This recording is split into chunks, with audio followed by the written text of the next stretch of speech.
그렇다면 역학도 역학 내달라고? 네, 한 문제만. 역학 한 문제 내줄게. 모르는데. 역학 쉬운 걸로다가. 예? 안 돼요. 그럼 어려운 걸로다가. 어려운 거요? 시험 또 어디 내줄까? 복습에 있는 거. 자기 자신 있는데 하나씩 얘기해봐. 공대학교 몇 페이지부터 몇 페이지? 네? 역학은 좀 어렵죠. 어떤 거요? 책을 제가 준비 못했어요. 아, 제가 그만큼 더 사용해 주셨어요. 네. 선생님. 네. 공불리고 이러고 싶어요. 몰라. 나 요즘에 배우고 있는 게 많아서 제가 할만한 것 같아. 역학 쪽에서. 복습만 좀 하면 될 것 같아. 잠시만. 답 체크 좀 하고. 그렇지. 이러면 잘지요. 느낌? 맞아. 그럼 뭐하냐? 저기요. 갑자기 중요한 메시지가.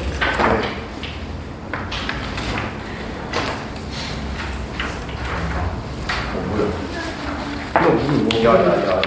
4분 찍어서 우리는 워크북이랑 그 배에 있는 이 볼륨 1 문제집이랑 그거 해설하는 거야?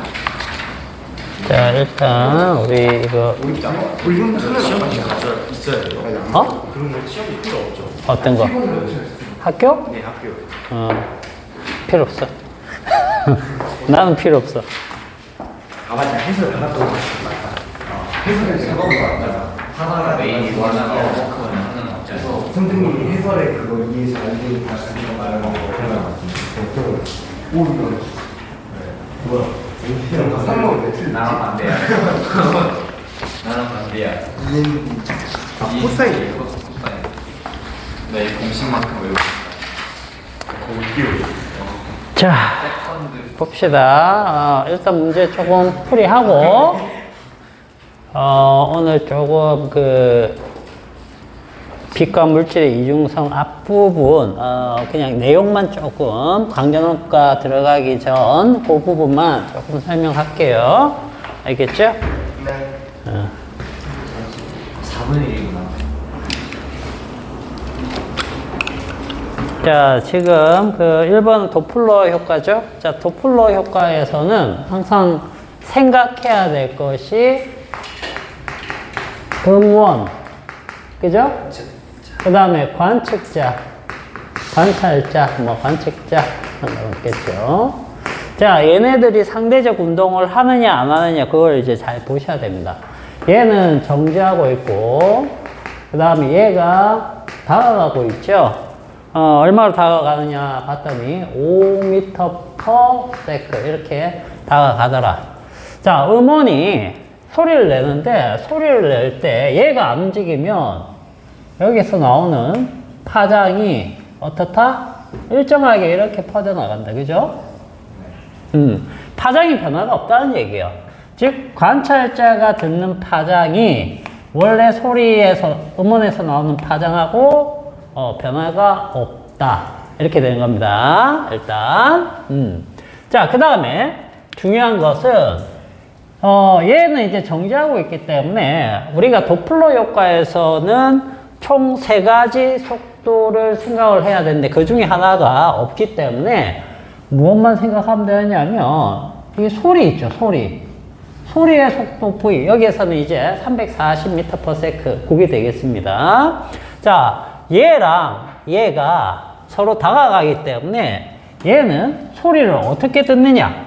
소리를 어떻게 듣느냐? 그렇죠. 더 빠르게 듣겠죠. 상대 속도는 원래 물체의 속도에서 관찰자의 속도를 빼는 거기 때문에 이때 이제 물체의 속도가 소리의 속도가 되는 겁니다. 그래서 자, 이건 관찰자가 듣는 다른 속도를 듣는 거죠. 그죠? 자, 이 V가 있고 그 다음 빼야 되는데 얘랑 얘가 서로 반대 방향이기 때문에 하나를 플러스로 잡으면 하나는 마이너스 이렇게 생각하면 된다는 거죠. 그래서 마이너스 V0 이게 이제 관찰자의 속도라고 생각하시면 됩니다. 그러면 얘는 V 플러스 V0 이렇게 되겠죠. 그죠? 그 다음 F 다시 이거는 이제 바뀐 소리의 진동수를 얘기하는 겁니다. 자, 이 진동수는 결국 이 속도를 이 파장으로 나누면 되겠죠. 그죠? 그래서 람다 다시 분의 V 다시 이렇게 잡으면 자, 봅시다. 요 V 다시가 이제 요 위에 겁니다. 그러면 V 플러스 V0. 그죠? 그 다음에 얘잖아. 얘는 원래 파장이기 때문에 원래 파장은 F분의 V죠. 여기에서 쓰는 식은 이거밖에 없습니다. 알겠죠? 요 식밖에 없기 때문에 자, 요렇게 우리가 본다라고 하면 여기에 저걸 대입해 주면 되겠죠? 이렇게 이 V는 소리의 속도 340입니다. 요거는 관찰자의 속도 5가 되겠고, 그리고 이 F가 여기에 나눠져 있기 때문에 얘를 바로 잡으면 이렇게 되겠죠. V분의 V 플러스 V0의 F. 이게 원래 정지되어 있을 때 정지한 관찰자가 그 소리를 들으면 들을 수 있는 진동수입니다. 그죠? 그래서 이제 각각 여기에다 그대로 해주면 얘는 얼마냐 하면 진동수가 1360이네요. 자, 1360에 속도가 340이기 때문에 요걸 나눠주면 여기 4분의 1일 겁니다. 그죠? 그럼 0.25m 이렇게 나올 거고 0.25m. 자, 그 다음에 얘는 더해주면 되겠죠? 340에 5를 더해주면 되니까 345m per sec. 이렇게. 자, 그 다음에 얘는 식이 이렇게 될 겁니다. 자, 340분의 요거 더한 게 345죠.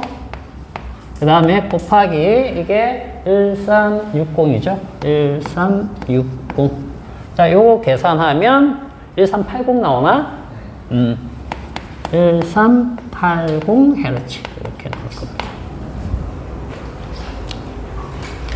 그죠? 여기 4니까, 여기 4니까, 4를 곱하면 1380 나옵니다. 됐죠? 그렇게 생각하시면. 그래서 여러분 도플러 효과 문제 나오면 기억이 안 나면 이렇게 차근차근히 잡아가시면 됩니다. 알겠어요? 일반식을 외우고 있는 사람들은 그 일반식을 가지고 마주오느냐, 뭐 벌어지느냐, 아니면 같이 가느냐, 뭐 그런 걸 가지고 볼을 바꿔주면서 쓰시면 되고, 그게 이제 기억 안 나는 사람들은 이렇게 차근차근히 잡아주시면 됩니다. 자, 그 다음에 2번 문제 한번 볼게요. 2번. 자, 파장이 6000, 요거 어떻게 읽는다고 했습니까?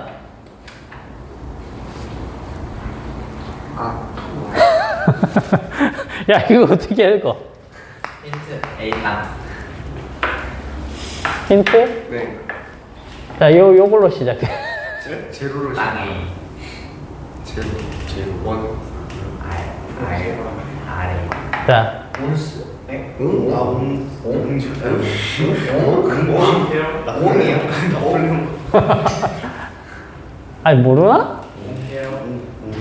자, 옹더스트롬이라고 읽어도 되고, 옹스트롬이라고 읽어도 됩니다. 옹이었어요. 옹스트롬. 옹스트롬입니다. 옹스트롬. 단위가. 그래서 1옹스트롬은 10의 마이너스 10승 미터입니다. 그래서 원자 사이즈 따질 때 이 옹스트롬 가지고 해주시면 편하겠죠. 그죠? 우리 태양계 내에서 거리 따질 때 뭐 씁니까? AU. 그렇죠. AU 쓰죠. 그죠? 왜? 지구하고 태양의 그 평균 거리 있죠. 사이 평균 거리. 그걸 1AU로 잡아가지고 그 태양계 내에서 주로 쓰는 단위로 씁니다. 그러면 편하잖아. 그죠? 그래서, 2AU다. 그러면, 태양하고 지구 사이 거리 한 2배 정도 되겠구나. 이렇게 직관적으로 우리 머릿속에 잘 들어오거든요. 그래서 이런 단위를 쓰는 것은 원자 수준의 그 사이즈, 그 정도에서 우리가 얘기할 때 이 단위를 쓰면 좀 편하다. 이렇게 생각하시면 되겠습니다. 그래서 빛에서도 많이 쓰고 원자 사이즈에서도 좀 많이 쓰는 편입니다. 그렇게 생각하시면 되겠어요. 자, 그래서 6,000 옹스트롬이 있는데, 자, 지금 이거 무슨 실험이에요? 뭔 실험이니? 누구의 실험이니? 어? 0의 실험이죠. 0의 실험인데 이중슬리 실험입니다. 그래서 이렇게 있으면 빛이 이렇게 와가지고 여기서 이렇게 갈라져가지고 여기 스크린이 있는데 스크린의 가운데부터 해가지고 점점점 이렇게 이런 식으로 이 둘의 그 뭡니까? 뭐라고 하죠? 갑자기 생각이 안 나냐? 아, 경로차에 따라서 밝고 어둡고 밝고 어둡고 한 무늬들이 막 나타난다는 거죠. 그죠? 그 간섭 무늬가 나타나는데 그 간섭 무늬가 반파장의 짝수배냐 홀수배냐에 따라서 이제 밝은 무늬가 나타날 수도 있고 어두운 무늬가 나타날 수도 있다. 뭐 그런 것들이었습니다. 그리고 0이 실험할 때 이렇게 이중슬릿으로 한 이유는 지금은 이중슬릿 이 부분 없이 요거 하나로만 해도 실험이 가능합니다. 레이저로 쓰면 알겠어요? 레이저 가지고 하면 되는데 그때 당시에는 뭡니까? 백열구 있죠? 레이저가 아니고 백열구 같은 걸로 썼기 때문에 백열구 자체에서 나오는 빛이 여러 가지 파장이 막 섞여 있어요. 그래가지고 뭐랄까요? 여기서 한번 걸러주는 겁니다. 걸러서 결맞춤을 해서 여기에서 위상을 딱 맞춰가지고 나오게끔 그렇게 한 겁니다. 그러지 않으면 위상이 약간씩 다른 것들이 섞여 있기 때문에 간섭 무늬가 이런 식으로 잘 안 나와요. 알겠죠? 그렇게 해서 만들어 준 건데 어쨌든 경로차가 이 반파장의 짝수배냐 아니면 반파장의 홀수배냐 이거에 따라서 여기 위상이 같기 때문에 여기가 뭡니까? 밝은 무늬 여기가 어두운 무늬 이런 식으로 나타난다고 했죠. 그리고 이 M은 뭐부터 들어갑니까? 뭐부터 들어가죠? 0부터 1, 2 이런 식으로 들어간다고 했었죠. 기억나니? 자, 그래서 P점이 어떤 부분이라고 했습니까? 두 번째 어두운 부분이다 라고 했어요. P가 여기인데 두 번째 어두운 부분이다. 그때 파장이 얼마냐? 경로차 파장이 얼마냐? 요거 물어봤죠. 자, 그러면은 보세요. 두 번째 어두웠기 때문에 요걸 써야 되겠죠. 그럼 두 번째면 뭐 써야 됩니까? M을 1을 써야 되겠죠. 그죠? 그래서 여기 1이 들어갑니다. 그러면 1이 들어가니까 3이네요. 그러면 2분의 3 람다 이렇게 되겠죠? 맞나요? 그래서 지금 경로차를 물어보고 있기 때문에 경로차 델타는 2분의 3 람다인데 이게 얼마라고 했습니까? 이 빛의 파장이 6000이었죠? 그죠? 그러면 2분의 3 곱하기 6000 옹스트롬이 되죠. 그래서 이게 3이니까 3, 3은 9죠. 9000 옹스트롬이 되겠습니다. 단위를 이걸 물어봤으니까 이렇게 대답하시면 되겠죠? 됐습니까? 자, 그 다음에 3번 문제도 한번 봅시다. 이건 우리 열심히 했던 문제 중에 하나인데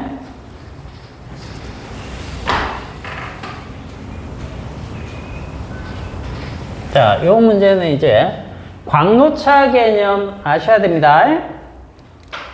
강로차와 경로차 차이점이 뭐였죠? 차이가 있다는 거는 있을 수도 있고 없을 수도 있었잖아. 자, 여기 영희 실험에서는 경로차와 광로차가 어떻습니까? 같아요, 달라요? 같아요.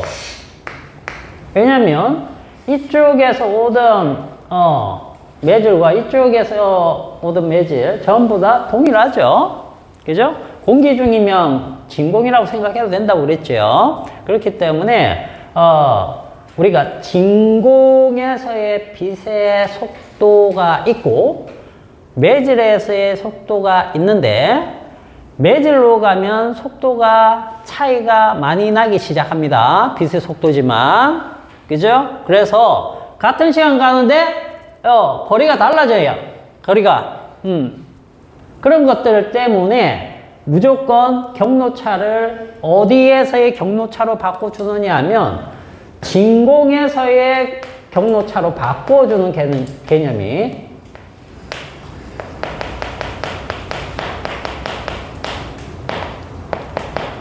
이게 광로차입니다. 알겠어요? 그래서 진공에서의 경로차로 바꿔준다는 것은 일반 매질에서의 경로차에다가 무엇을 곱해준다? 무엇을 곱해주면 된다? 굴전류를 곱해주면 된다. 이렇게 생각하시면 되겠어요. 알겠어요? 그래서 앞으로는 이렇게 생각하면 됩니다. 광로차가 진공이나 공기에서는 상관이 없지만 이렇게 됩니다. 진공 또는 공기에서는. 근데 매질이 되면은 어떻게 되냐? 자, 굴전류를 곱해줍니다. 굴전류 곱하기 경로차. 여기 이제 매질에서죠. 매질의 굴전율이 n이라고 생각하시면 됩니다. 자, 그러면 요거 한번 봅시다. 3번.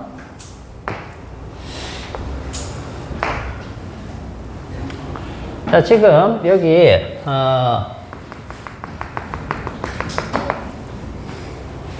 빛이 이렇게 하나가 들어왔죠.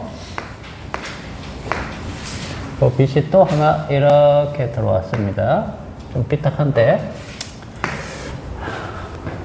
그냥 갑시다. 자, 이렇게 됐고요. 지금 여기 보세요. 여기가 직각이라고 치면 이렇게 왔을 때 여기까지 동시에 왔습니다. 그죠? 이 점선이 뭐라고 봐야 되는 겁니까? 점선. 여러분들? 이 빨간색 점선. 지금 여기서 쭉 같이 왔고 여기까지 같이 왔잖아요. 왜 여기까지 같이 왔다고 볼 수 있는 겁니까? 이 점선이 뭐길래? 그렇죠. 파면이죠.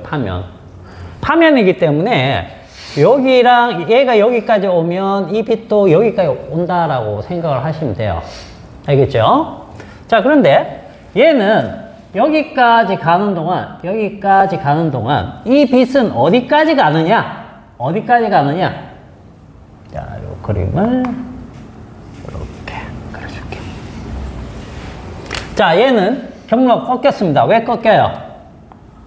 이 매질이 굴전율 n인 매질이거든. 그죠? 빛의 속력이 느려지기 때문에 얘가 여기까지 갈 때 어디까지 가느냐?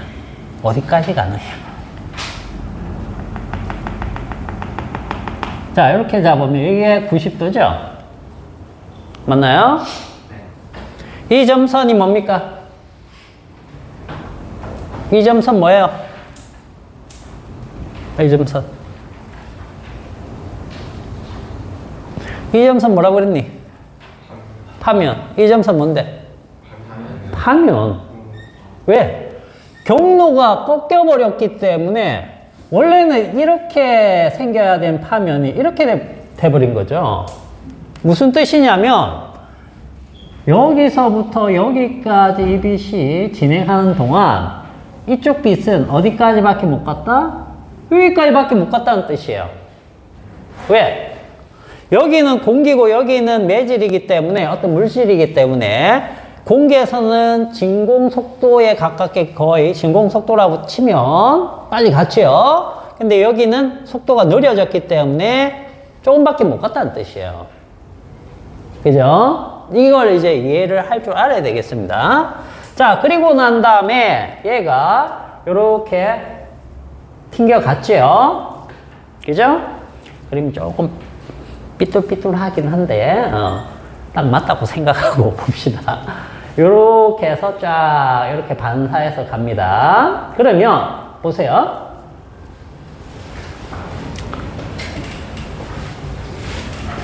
얘가 여기까지 가고 얘가 여기까지 이렇게 가는 동안에 경로차는 어느 정도가 되느냐? 경로차는 이쪽 빛이 여기서부터 반사된 다음에 여기까지 더 간 거죠? 맞나요? 그래서 이 지점까지 오는데 경로차는 바로 여기가 되는 겁니다. 경로차는 그림상에서 이 부분이 이제 경로차가 되겠죠. 이해되나요? 여기까지는 같이 가는 곳이지만 여기서 이만큼 이쪽이 더 진행을 한 거죠. 그죠? 그래서 경로차가 여기 되는 겁니다. 그러면 경로차를 구한 다음에 그냥 요것만 이제 곱해주면 강로차가 되겠네. 그런 개념이 되는 겁니다. 그러면 이제 경로차를 어떻게 구한다? 경로차는 자 이렇게 한번 그어볼게요. 그리고 얘를 이렇게 쭉 그어보면 자, 요 빨간색 직선이 이렇게 되면 요 흰색 직선이 되겠죠? 맞나요? 그러면 경로차가 어디냐면 여기서부터 경로차입니다.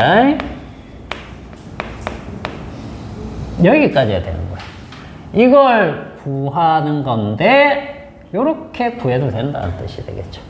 그죠? 그리고 이 막의 두께가 D이기 때문에 요게 D입니다. 요게 D이기 때문에 자 여기 이 길이가 ED가 되는 거죠. ED 이만큼이 ED가 된다. 자 그리고 여기가 입사각이고 여기가 굴절각이에요. 굴절각 R. 그러면 여기도 굴절각 R이 되겠네. 그래서 결국은 요런 직각삼각형 있죠. 요렇게 생긴 직각삼각형. 여기에서 어떤 걸 구하는 겁니까? 여기를 구하는 겁니다. 알겠어요? 이쪽 길이 알고 여기 사이 각 알고 요걸 구하는 거야. 그죠? 그래서 경로차를 그냥 X라고 그어볼게요. 그죠? 그럼 X를 한번 구해봅시다. 어떻게? 코사인 R. 요것은, 자, 코사인은 여기가 직각이기 때문에 이렇게 돌리겠죠? 그죠? 2D분의 X입니다. 잘 따라오고 있죠? 그럼 X 우리가 구하고자 하는 거니까 X는 2D 코사인 R. 이렇게 되겠죠? 2D 코사인 R. 자, 요거는 이제 경로차입니다. 경로차. 그래서 광로차. 우리가 구하고자 하는 건 광로차죠. 광로차 델타는 n 곱하기 x라고 생각을 하시면 되겠죠? 그죠? 그래서 2nd 코사인 r이다. 이렇게. 그래서 요게 답이 되겠습니다.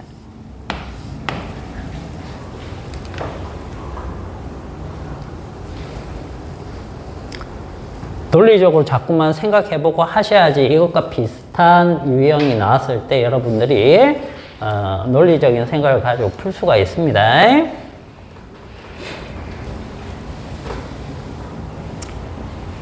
그래서 중요한 개념은 경로차와 강로차 개념이다. 꼭 알아두시고. 공기 중에서 뭐 반사되고 막 이런 거는 그냥 경로차로 다 계산하고요. 어떤 얇음막이 들어가거나 렌즈 같은 게 들어가서 굴절율이 있는 물질을 통과하거나 그러면은 광로차 개념으로 생각을 하자. 자, 그 다음에 4번은 요거 뭐 저번 시간에 문제 냈던 걸 재활용한 겁니다. 재활용.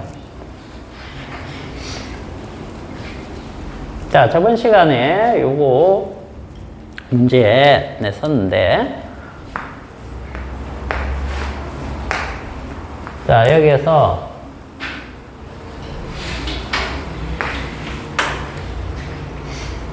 자, 첫 번째 올린 부분이 여기인데, 여기가 7.5. 그 다음에 여기가 24.5. 이렇게 나왔어요. 그죠? 정상파가 만들어지면서 소리가 크게 나온다. 그렇게 얘기했었고. 그러면 여기서 여기까지가 뭡니까? 반파장이죠? 그죠? 그러면 24.5에서 7.5 뺀 거에 2배를 하면 한 파장 값이 나옵니다. 그죠? 그럼 파장이 얼마입니까? 파장이 여기서 계산을 하시면 2 곱하기 24.5 빼기 7.5를 해 두시면 이게 34cm 이렇게 나왔겠죠? 자, 그리고 문제에서 기온이 15도라면 소리급수의 진동수는 얼마냐? 자, 진동수 F는 람다분의 V인데 이 V 소리의 속도죠.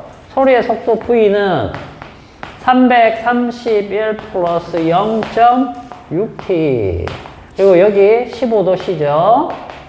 이렇게 들어가면 이게 340입니다.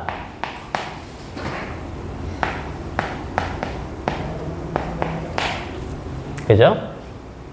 이 속도가 마 1입니다. 자, 1초에 340m 가는 거. 별로 안 빠른 것 같다. 그죠? 생각보다.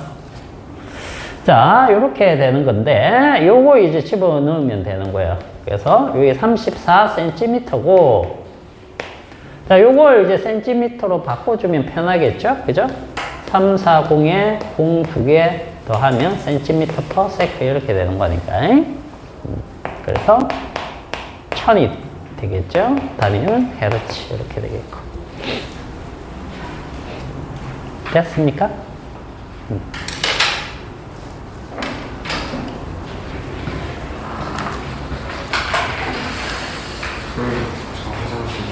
갔다 오시고. 자, 복습이 좀 되나? 복습이 돼야 될 텐데.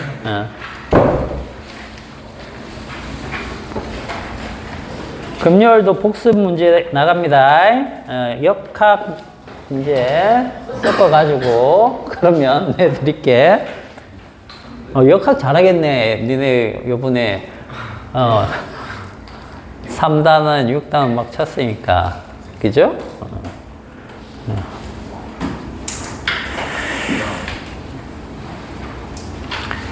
그쪽에서 내면 되겠네. 좋았어.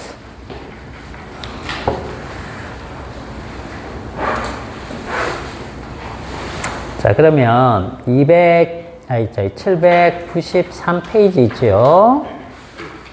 거기 가서, 조금 시대 상황을 좀 공부를 해 봅시다.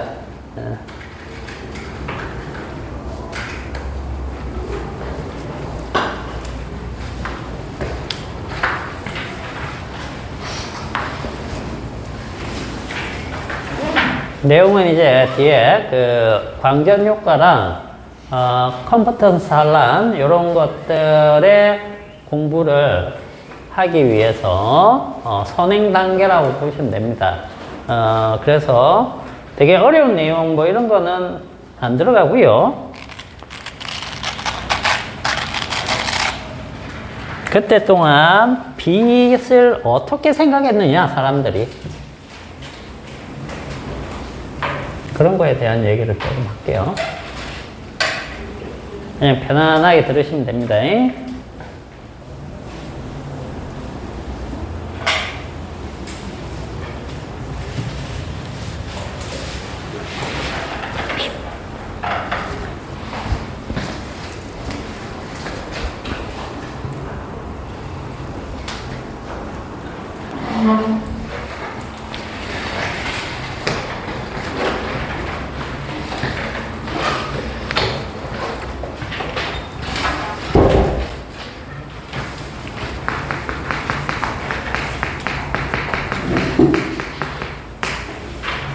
자, 빛의 성질에 대해서 사람들이 옛날부터 뭐 많았죠. 뭐 뉴턴은 입자로 되어 있다, 뭐 이런 얘기부터 해가지고 여러 가지 그 학자들이 어떤 현상을 보고 또는 실험을 하고 이론을 세워서 나름대로 빛의 성질들을 파동이다, 입자다 이런 것들 주장을 했어요. 주장을 했지만 실질적으로 명확하게 해답을 내리지 못했거든. 그런데 우리가 앞에서 배웠던 그 영의 실험 있죠. 그죠? 영의 실험이 이게 무슨 실험입니까? 이중슬릿을 이용한 간섭이죠. 이 간섭은 어디에서만 나타나는 겁니까? 파동의 성질이에요. 알겠어요?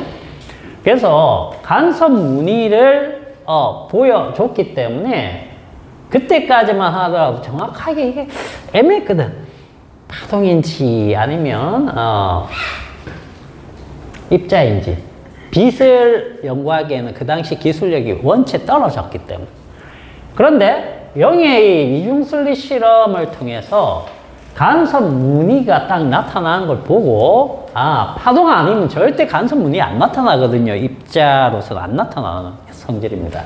그래서 이때부터 뭐라고 생각을 했느냐 하면 빛은 그냥 파동 딱 명확하게 된 겁니다. 이견이 없었어요. 이견이 없었는데 약간의 설명이 애매한 그런 현상이 있긴 했지만 그거는 극소수고 다 이걸로 설명이 되는 거야. 그죠? 그리고 누굽니까? 맥스웰이 방정식을 유도해 가지고 얘가 빛은 전자기 타라는 것도 계산을 해냅니다. 알겠습니까? 거기에서 빛의 속도까지 계산으로 내요. 그리고 빛의 속도를 측정하기 위해서 여러 실험들을 하게 되고. 자, 이런 여러 가지 일련의 상황 때문에 이제 그냥 빛은 파동 이렇게 됐습니다. 됐는데 좀 이상한 현상들이 있었다는 거죠. 그 중에 이런 게 있습니다. 여러분들 흑체 들어봤어요? 흑체? 블랙바디라고 하는 건데 별건 아니고요. 모든 빛을 흡수하고, 그죠? 또는 모든 빛을 내놓는 이런 것을 뭐라고 하느냐면 흑체라고 해요. 빛을 이렇게 받아들였을 때 반사를 안 합니다. 알겠어요? 반사를 안 해요. 또는 그 빛을 다 흡수한 다음에 다시 그대로 내놓습니다. 이런 식으로. 그걸 이제 그러니까 반사에 의해서 내놓는 게 아니고 흡수하고 난 다음에 100% 흡수하고 100% 내놓고 이런 식입니다. 우린 보통 어떤 겁니까? 100% 흡수하는 물질이 있습니까? 주변에? 없죠. 일부 반사하죠. 그죠? 대부분 다 일부 반사하기 때문에 흑체라고 할 수 있는 게 거의 없는데 흑체에 가까운 것이 이제 숯. 그 다음에 태양을 우리는 흑체라고 봅니다. 태양. 태양은 딴 데서 반사된 게 아니고 모든 에너지가 뭡니까? 자기 안에서 만들어진 걸 쫙 내놓죠. 그렇기 때문에 태양도 흑체라고 봅니다. 흑체라고 해가지고 이제 다 까매야 되는 거 아니냐 이렇게 생각하는데 그런 의미는 아니라는 거죠. 그래서 흑체는 이렇게 우리가 동그랗게 이렇게 물체를 잡았을 때 여기에서 작은 구멍이 있으면 이 구멍 속으로 빛이 들어갔을 때 빛이 얘 안에서 부딪히고 쫙 해서 이쪽으로 나오기 힘들다는 거죠. 그죠? 그러면서 순식간에 요 물체에 이 빛이 전부 다 흡수가 돼버리는 겁니다. 그런 것을 이제 가정을 했었는데 이렇게 되면 자 얘가 흡수한 다음에 다시 내놓겠죠? 그죠? 흡수한 빛을 내놓는 겁니다. 반사한 걸 내놓는 게 아니고 자 그렇게 했을 때 이 물체가 내놓는 빛이 어떤 식으로 나오는지 봤다는 거죠. 그래서 여기가 이제 파장이고 여기가 에너지 세기. 자 이렇게 봤을 때 자 빛의 세기 이렇게 봤을 때 자, 그래프가 이런 식으로 나오는 거야. 이렇게 뭔 얘기냐면 모든 파장의 빛이 거의 다 나와요. 다 나오는데 어떤 특정 파장의 빛이 굉장히 세게 나오는 부분이 있더라. 그죠? 그 다음에 온도가 얘보다 조금 낮아지니까 자 요렇게 나타나는 거야. 이런 식으로. 그리고 또 온도가 낮아지니까 이런 식으로 나타나더라는 얘기예요.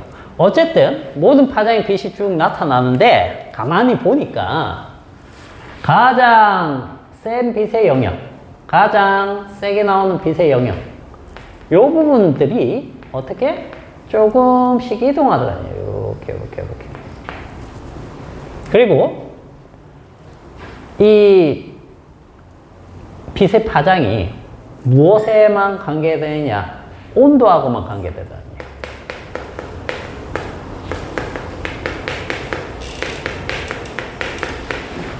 그래서 이 그래프를 갖다가 사람들이 연구를 하기 시작했어요.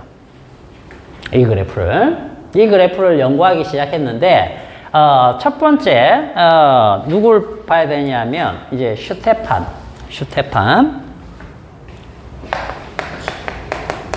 슈테판이 이걸 실험적으로 알아냈고요.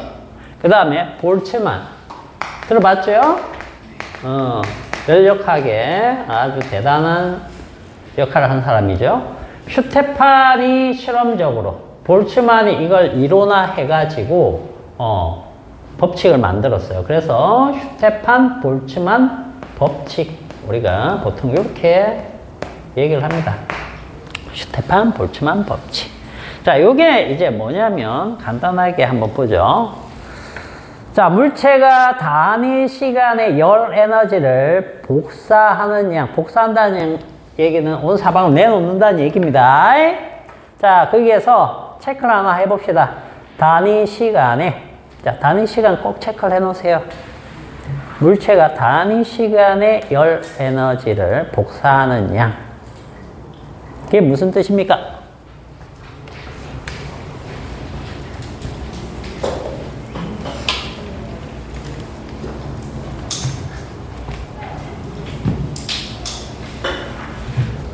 자, 에너지를 내놓는데 단위 시간 동안 어떤 양을 내놓는 거야. 단위 시간 동안. 그러면 이건 에너지이기 때문에 에너지는 줄이 되겠죠? 그죠? 줄인데 이걸 단위 시간 동안 내놔. 초당. 자, 초당 사용하는 전기 에너지 뭡니까? 소비지. 소비 전력. 그죠? 초당 할 수 있는 일의 양, 이런 걸 일률이라고 합니다. 일률. 알겠어요? 일률이나 소비 전력, 이런 것의 단위가 혹시 뭔지 기억납니까? 단위? 줄 퍼 세크를 다른 표현으로? 와트라고 합니다. 와트. 자, 우리 책에 나와 있는 그 E가 이렇게 되어 있을 거예요. 단위가. 이게 와트라는 얘기예요. 초당 내놓는 에너지다. 그래서 식이 나와 있는데 그 뭐 식은 일단 그냥 대충 두셔도 됩니다. 자, 여기 시그마라고 있습니다. 그 다음에 A는 요거는 이제 뭐 면적일 거고, T의 4승 이렇게 돼 있는데, 이 T는 온도입니다, 온도. 이 그래프가, 요거에 이제 이 형태와 관련이 있다라는 거죠. 자, 그리고, 요걸 갖다가, 단위 면적으로 얘기를 하면, 이게 무슨 뜻이냐면, 이게 태양이라고 쳐볼게. 태양이 온 사방으로 내놓는데, 이 에너지가 어마어마하겠죠? 그죠? 이걸 1초에 얼마나 내놓느냐, 이렇게 따지는 개념이 요 개념이에요. 그런데 이 표면 건널비가 엄청나게 넓죠? 근데 이 건널비를, 자, 단위 면적, 딱 요만큼에서 나오는 빛의 양, 이렇게 정의하는 게 단위 면적당입니다. 단위 면적당. 요걸 이제 1제곱미터당 얼마씩이 나오느냐, 이렇게 따지는 개념이 그 밑에 나와 있는 개념이에요. 그래서 자, 요거 1 넣고 요거 면적으로 나누었기 때문에 시그마 T의 4승 요렇게 되어 있는 것이 이제 슈테판 볼츠만의 법칙 해가지고 저 식이 무엇에 해당되느냐 하면 이 그래프 있죠. 이 그래프의 면적입니다. 면적. 알겠어요? 이 면적을 쭉 비교를 해봤더니 저렇게 온도의 4제곱에 비례하더라. 그런 걸 알아냈다는 얘기예요. 알겠죠? 이게 이제 슈테판 볼츠만의 법칙인데, 자, 여기에서 이 그래프를 그러면 사람들이 분석을 하려고 했는데, 자, 파동으로 설명을 하려고 봤더니, 자, 여기 짧은 파장이죠, 있죠? 짧은 파장. 여기 긴 파장입니다. 자, 짧은 파장 영역에서는요, 짧은 파장.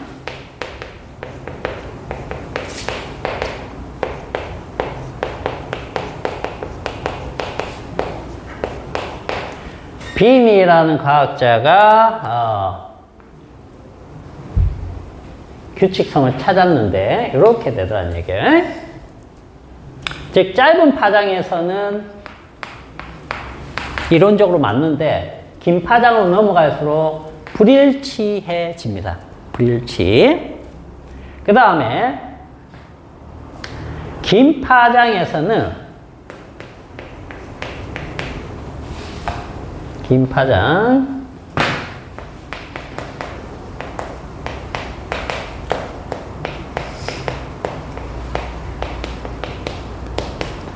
자, 레얼리와 진스가 연구를 했는데 여기에서는 이렇게 되더라는 얘기예요. 쭉 가다가 이렇게 자외선 영역쯤 가서는 무한대로 가버리는 거야.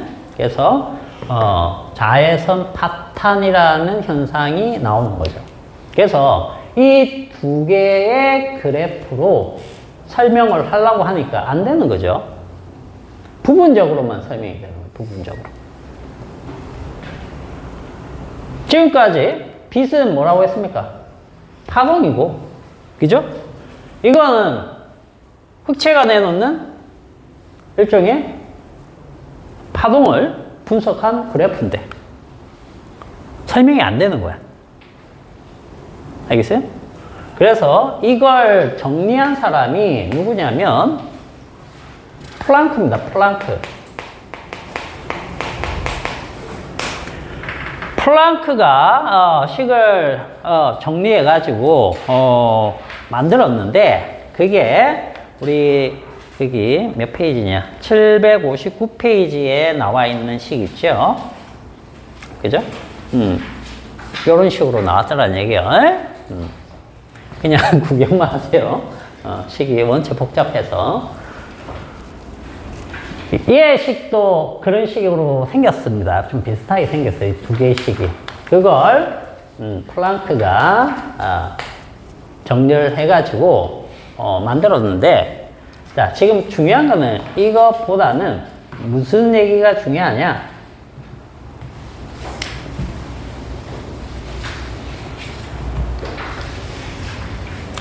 빛이 파동이라고 생각을 하고, 그죠?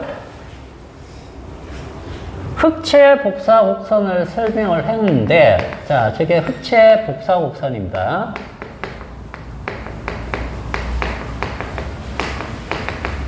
이게 이제 빈이나 랠리 진스가 설명했겠죠? 근데 설명이 안 되더란 얘기야. 그래서 플랑크가 식을 유도를 해가지고 설명이 되는, 즉 정확하게 이렇게 일치하는 이 곡선을 찾아내요. 알겠어요?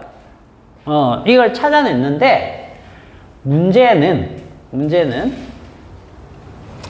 얘 형태로 하면 무슨 얘기가 나오느냐 하면 모든 에너지가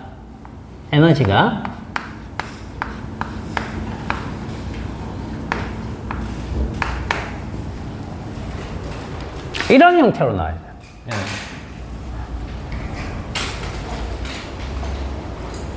자, 여러분들 에너지가 연속적이에요? 불연속적이에요? 에너지가 불연속적입니까? 연속적입니까? 불이 확 나. 그죠?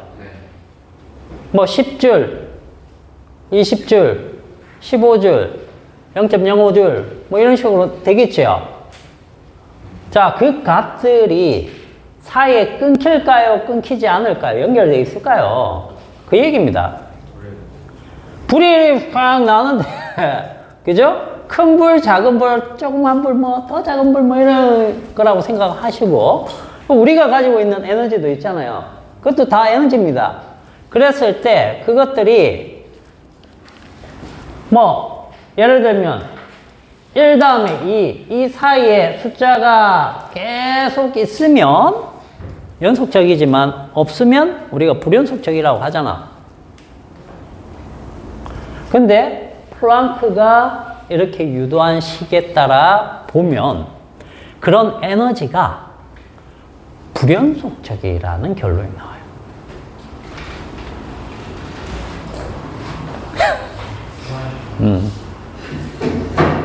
그런 결론에 도달하는 식입니다, 이게. 알겠어요? 그게 중요하다는 거예요, 일단. 에너지도 알갱이라는 얘기예요, 알갱이. 좀, 직관적으로 이해가 안 되는 얘기입니다, 이거는. 그래서, 이걸 갖다가 뭐라고 불렀느냐면, 광양자설. 빛이 양자화되어 있다. 빛이 에너지잖아. 그죠? 근데 이게 알갱이란 얘기예요. 같은 거야. 알갱이. 지금까지 뭐 얘기했는데? 빛은 파동으로 이미 결론 났는데. 갑자기 알게라고 또 얘기를 하니까 사람들이 당황스럽죠. 그죠? 그리고 이 플랑크는 양자역학의 아버지라고 불리는 사람이거든? 알겠어요? 여기서부터 양자역학이 시작됐다라고 해도 되는 겁니다. 양자역학은 무조건 다 이게 들어가요. 이 H가. H 없이 말이 안 돼요. 그런 사람인데 이 사람은 사실상 이걸 정리하고 놨더니 자기가 볼 땐 불완전한 거야. 왜? 결론이 불연속적이라는 결론이 나 있잖아. 그죠? 그래서 이 사람은 파동을 보려고 연속적이게 만들려고 하던 사람이에요. 식을. 근데 이제 그 물리학회가 그 다음날 발표를 해야 되기 때문에 불완전한 상태에서 그냥 발표한 거야. 발표를 했는데 그게 양자역학을 태동시키는 그런 결과를 낳은 거야. 그리고 이 플랑크랑 아인슈타인도 양자역학에 엄청난 공헌을 하거든요. 둘 다 양자역학 안 믿습니다. 죽을 때까지. 이 두 사람 때문에 양자역학이 사실 엄청나게 발전하게 되는 건데 두 사람은 정작 죽을 때까지 안 믿어요. 아인슈타인은 신은 주사위 노름을 안 한다 이러면서 확률 자체를 거부하면서 양자역학을 계속 배척을 하고 플랑크는 자기가 이렇게 계산을 해냈지만 왜 이렇게 나오지? 도저히 이해 안 돼요. 미쳐버리는 거예요. 이렇게 나와야 되는데 연속적으로 나와야 되는데 그런 시대 상황이 있었다는 거예요. 알겠어요? 그래서 여기에서는 뭐 이 슈테판 볼츠만 법칙이나 비인의 변이 법칙 이런 것들을 상세하게 공부하기보다는 알겠어요? 이거는 이제 오히려 천문학에서 굉장히 중요합니다. 천문학 쪽으로 가면은 슈테판 볼츠만 법칙이랑 비인의 변이 법칙이라든지 이런 것들은 엄청 공부를 해야 돼요. 여기에서 스펙트럼 다 나오기 때문에 스펙트럼하고 다 연결되는 부분들이기 때문에 엄청 중요하게 해야 되지만 우리는 이제 물리학을 하고 있기 때문에 그 정도는 안 해도 되겠고 자, 플랑크의 양자 가설 쪽만 살짝 한번 볼게요. 자, 19세기 말엽 연구되었던 것 중 놀랄만한 현상 가운데 하나가 뭐냐? 흑체 복사의 스펙트럼 분포였다.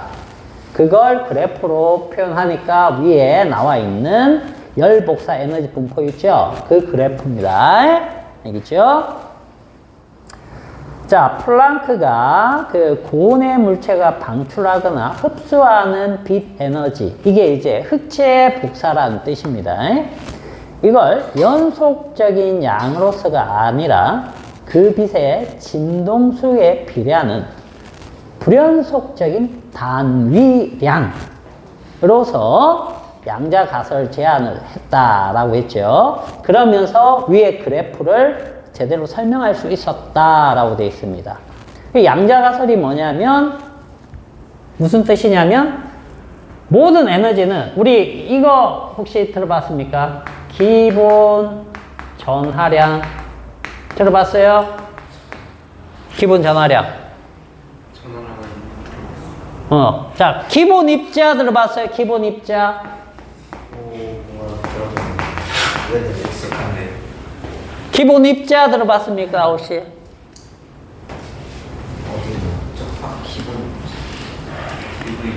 기본 입자라는 것은 원자입니까? 쿼크. 여기 쿼크. 렙톤, 이런 거야. 쿼크 6종, 렙톤 6종. 쿼크, 렙톤에는 전자. 그 다음에 중성 미자. 이런 것들. 그 다음에 타우 입자, 뮤온 입자. 들어봤어요? 이 타우 입자, 뮤온, 그 다음 전자, 그 다음 여기에 각각 중성미자가 있습니다. 그래서 총 6종이에요. 커크는 뭐예요? 커크는 따로 있습니다. 요거는 업 커크, 다운 커크, 그 다음에 참 커크, 스트레인지, 그 다음에 탑, 바텀, 바름, 그죠? 뭐 이런 식으로 해서 6종이 있어요. 그래서 양성자 하면은 업 2개, 다운 하나 이렇게 해가지고 되는 겁니다. 뭐 이런 식으로. 근데 기본 전하량이라고 하면 전자 있죠, 전자. 전자 전하량이 1.6 약입니다. 1.6 곱하기 10의 마이너스 19승 쿨롱이에요. 엄청 작죠? 우리 뭐 보통 1쿨롱, 뭐 10쿨롱 이런 식으로 전하량을 얘기하는 단위거든요. 근데 이거보다 작은 단위 없어요. 이거보다 작은 전하 전기의 양이 없어요. 더 작을 수 없어요. 얘가 업커크가 얼마냐면 얘의 플러스 3분의 2고 얘가 마이너스 3분의 1이야. 그래서 업 2개, 다운 하나 요거 계산해 보세요. 그러면 얼마야? 1이죠? 그죠? 그래서 뭡니까? 양성자 플러스 1이라고 하는 거야. 누구랑 같다는 뜻이야? 얘랑 같다는 뜻이야. 무슨 얘기냐면 전하량도 제일 작은 기본 단위가 있다는 얘기야. 입자에도 제일 작은 단위 입자가 있다는 뜻이에요. 에너지에도 제일 작은 단위 에너지가 있다는 뜻이에요. 모든 게 양을 셀 수 있는 형태로 양자화되어 있다는 뜻이에요. 알겠어요? 그래서 뭐 시뮬레이션 우주 뭐 이런 얘기가 나오는 게 다 이런 얘기에서 나오는 거예요. 모든 게 단위 형태로 제일 작은 양이 정해져 있다는 뜻이에요. 더 작은 게 없다는 거죠. 그리고 여기 보면 얘는 더 작지만 얘네들은 독립적으로 있을 수 없기 때문에, 그죠? 독립적으로 있을 수 있는 것 중에 제일 작은 건 이 값이라는 뜻이에요. 그것처럼 에너지에는 어떤 값이 H라는 값이 얘가 6.61입니까? 0입니까? 26이네, 26. 26. 26 곱하기 10의 마이너스 34승 줄 세크입니다. 알겠어요? 자, 요거 나누면 진동수분의 에너지죠. 진동수는 주기분의 1이죠. 그죠? 그러면 여기에다 주기를 곱하면 되는 거니까 초를 곱하면 되는 거죠. 그죠? 그래서 줄 세크입니다. 단위가 줄 세크. 나누기가 아니라 곱해진 거예요. 알겠죠? 이것도 약 값입니다. 뒤에 소점에 뒷자리가 더 있습니다. 그래서 이건 무슨 뜻이냐면 에너지는 플랑크 상수 요 값으로 제일 작게 만들어져 있다. 알겠어요? 여기에다가 진동수를 곱한 값의 정수배로 존재를 한다는 얘기예요. 즉 HF의 정수배로 에너지를 쫙 쌓여 나간다는 뜻이에요. 이게 왜 이 값이 되는 줄 압니까? 아무도 모릅니다. 왜 그런지 몰라요. 과학자들은 이렇게 얘기합니다. 이 우주가 그렇게 생겨 먹어서 그런 겁니다. 아직 아무도 몰라요. 왜 이 값을 가졌는지. 근데 뒤에 나오는 우리 광전 효과 이런 데서 이 값이 다 나옵니다. 그러니까 이 값이 맞긴 맞는데 왜 이 값인지 몰라요. 아직은 그렇다는 거죠.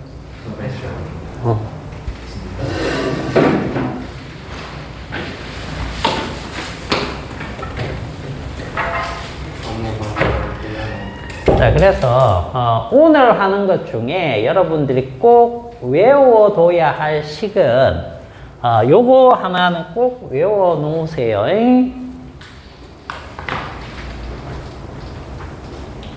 딴 거는 뭐 그냥 그때 상황이 그랬구나 정도 이해하시면 되는데 요건 꼭 알아둡시다. B는 HF고 F는 자 요거 기억나죠? 기억나요? 그러면 F는 뭡니까? 이거죠? 근데 요게 이제 우리 빛에 대해서 얘기하잖아. 그럼 여기 C로 들어가면 이게 어떻게 된다? 람다분의 HC 이렇게 되는 거예요. 요 식은 반드시 외워두시고 플랑크 상수는 보통 이제 6.6으로 많이 씁니다. 10에 마이너스 34승. 요거는 이제 문제에서 기본적으로 준다라고 보시면 되겠어요. 알겠죠? 그리고 저걸 이렇게도 씁니다.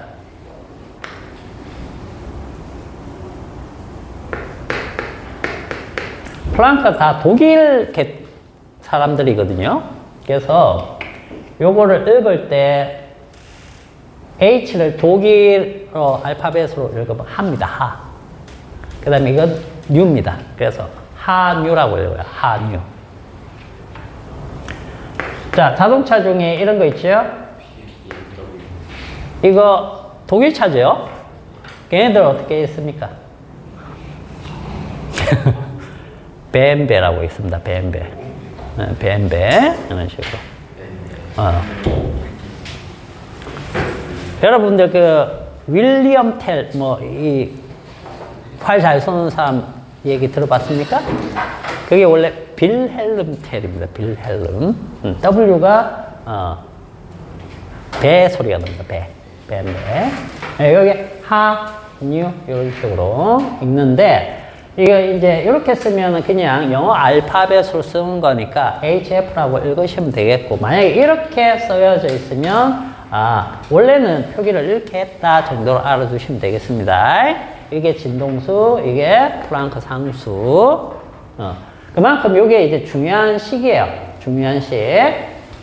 그래서 요거는 꼭 외워둡니다.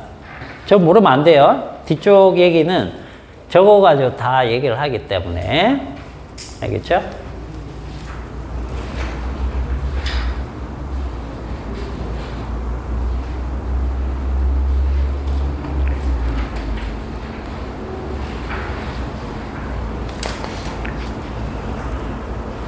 자, 요 정도로 합시다. 그러면 요 정도만 하고, 자, 남는 시간은 조금 쉬도록 하시고. 알겠죠?